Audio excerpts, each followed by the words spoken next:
Hi friends, मैं श्वेता आज आपके लिए लेकर आई हूँ कांजी वड़े की बहुत ही आसान सी रेसिपी। इसको बिना स्किप करे आप शुरू से आखिर तक ज़रूर देखिए।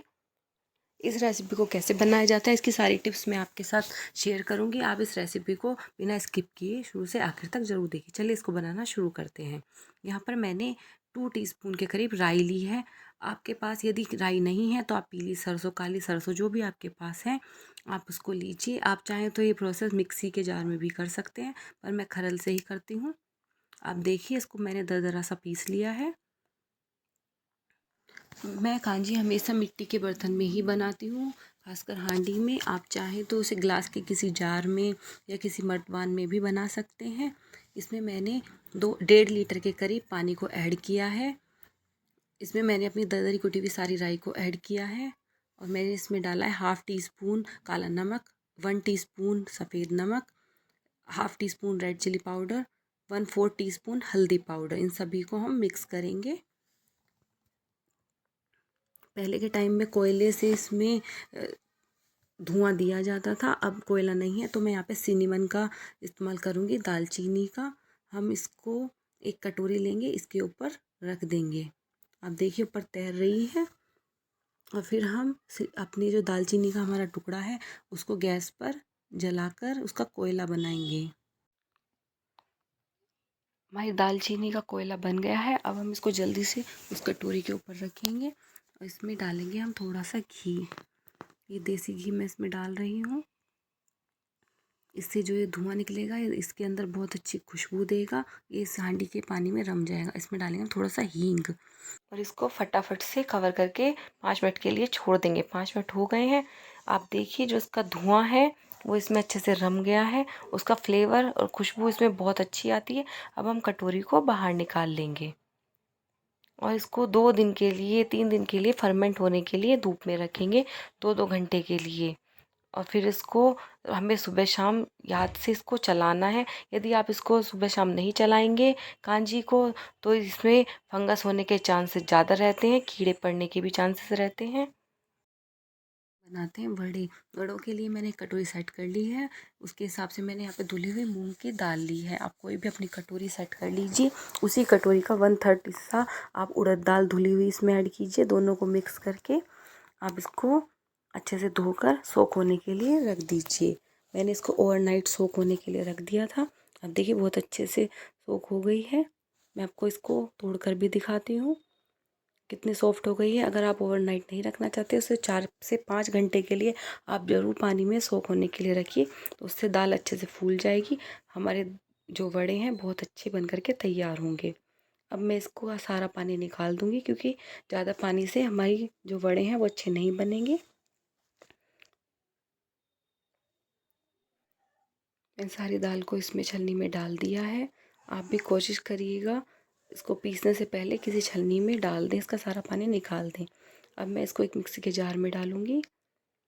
मेरी दाल थोड़ी कम है, ये एक ही बार में सारी दाल पिस जाएगी।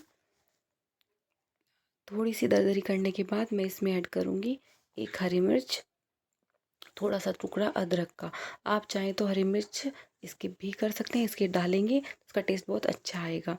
आप वैसे तो ये मूंग दाल है, ऐसे ही आसानी से पिस जाती है। यदि आपकी दाल नहीं पिसती है तो आप उसमें थोड़ा सा पानी ऐड कीजिए और इसका फाइन सा एक पेस्ट बनाकर तैयार कीजिए, जिससे यदि इसमें ज़्यादा पानी हुआ तो हमारे बड़े अच्छे से नहीं बनेंगे। कोशिश करिए कम से कम पानी में इसको पीसने की। तैयार हो, मैं इसको एक बड़े बर्तन में ट्रांसफ़र करूँगी। अब हमें थोड़ा सा मेहनत का काम करना है। इसको 5 मिनट के लिए इसको फेंटना है। आप चाहे तो इसको हाथ से भी कर सकते हैं या किसी परात में डाल के भी कर सकते हैं। मैं इसको स्पून से ही 5 मिनट के लिए फेंटूंगी। इससे दाल के अंदर जो एयर है वो आ जाएगी और दाल हल्की हो जाएगी। आप देखिए दाल का कलर भी चेंज हो गया है और दाल बहुत हल्की हो गई है। इसको चेक करने के लिए हम पानी लेंगे, इसमें हम अपने बैटर को डालकर देखेंगे। यदि हमारा बैटर ऊपर तैरता है तो इसका मतलब बहुत अच्छे से फूल गया है। इसमें एयर से जो वड़े बनेंगे बहुत ही सॉफ्ट बनेंगे। इस और अब हम एक तैयारी पहले ही करेंगे। एक बाउल में आधा चम्मच मैंने इसमें नमक को डाल करके रख दिया है घोल कर अच्छे से। इसका मैं बाद में बताऊँगी इसका क्या करना है। हमारा ऑयल अच्छे से गर्म हो गया है। अब इसमें वड़े उतारना शुरू करेंगे। वड़े उतारने के लिए आप अपने हाथ को बस गीला कीजिए और बैटर को हाथ में दीजिए, छोटे छोटे वड़े बना करके तैयार कीजिए। आप देखिए ऊपर कैसे तैर रहे हैं। हमारा जो बैटर है वो बहुत हल्का था, इसलिए ये फूले फूले से वड़े बन करके तैयार हो गए हैं। बस इसमें थोड़ी सी बस यही मेहनत होती है इसको फेंटने की। यदि आप इसको अच्छे से फेंट लेंगे तो आप इतने अच्छे फूले फूले वड़े आपको मिल जाएंगे। ये गोल्डन ब्राउन हो गए हैं। अब बारी आई है उस पानी की जो हमने घोल करके तैयार किया था।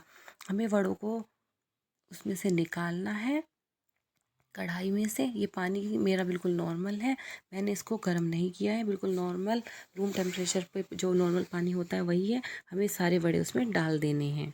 यदि आपकी कांजी फर्मेंट हो गई है, आप इस प्रोसेस को तभी कीजिए, वरना मैं आपको आगे बताऊंगी। यदि कांजी फर्मेंट नहीं हुई है, आपको वड़े पहले ही बनाकर तैयार करने हैं, तो आपको क्या करना है।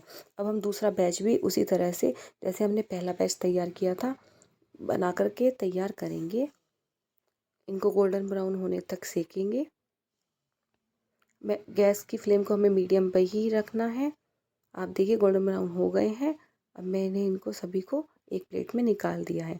मैं आपको दिखाती हूँ, देखिए कितने अच्छे फूले फूले बने हैं। अब हम उस पानी में अपने बाकी के बचे हुए वड़े भी उसी में ऐड करेंगे। जो हमारे पहले वाले वड़े थे वो देखिए फूल गए हैं। मैं आपको एक वड़ा पानी में बिना डाले भी दिखाती हूँ, बिल्कुल भी अंदर से कच्चा नहीं है, बिल्कुल बहुत ही सॉफ्ट बन करके तैयार हुआ है। ना ही कच्चा है ना ही कोई गांठ है इसमें, आप देखिए।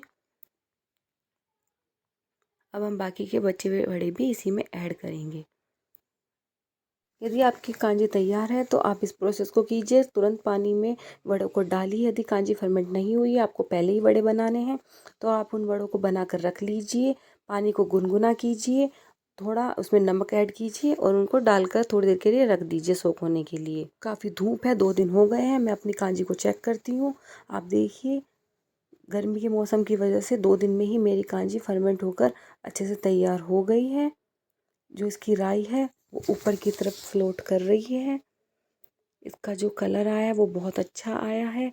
आपको मैं बताती हूँ, आपके बहुत सारे क्वेश्चंस रहते हैं। यदि हमारी कांजी के ऊपर राई ऊपर तैर रही है तो इसका मतलब ये है कि ये बहुत अच्छे से फर्मेंट हो गई है।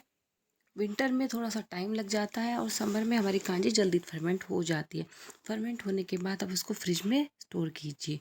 आप देखिए थोड़ी देर हो गई है। जो हमने वड़े नमक के पानी में सोक करे थे वो भी फूले फूले हो गए हैं। हमारे नीचे से ऊपर तक के सभी वड़े बहुत फूले फूले हो गए हैं। देखिए कितने बढ़िया लग रहे हैं। इनका कलर भी थोड़ा लाइट हो जाता है जब ये पानी में सोक हो जाते हैं। घबराने की बात नहीं है, आपको बस एक वड़े को लेना है, हाथों के बीच में बहुत हल्के हाथ इसको दबाकर इसका एक्स्ट्रा पानी निकाल देना है। हम अपने सारे वड़े इसी तरह से एक्स्ट्रा पानी उनमें से निकालेंगे। बस पानी को हथेली के बीच में रखना है और ऐसे हल्के हाथ से दबाकर पानी निकाल देना है। ये बहुत ही स्पंजी रुई जैसे बनकर तैयार हुए हैं। ये जो पानी बचा है इसमें कितना सारा ऑयल है, हम इसको फेंक देंगे। सारे वड़े बिल्कुल तैयार हैं। अब हम अपनी कांजी का हांडी उठाएंगे और इन सारे वड़ों को अब हम इसमें ट्रांसफ़र करेंगे।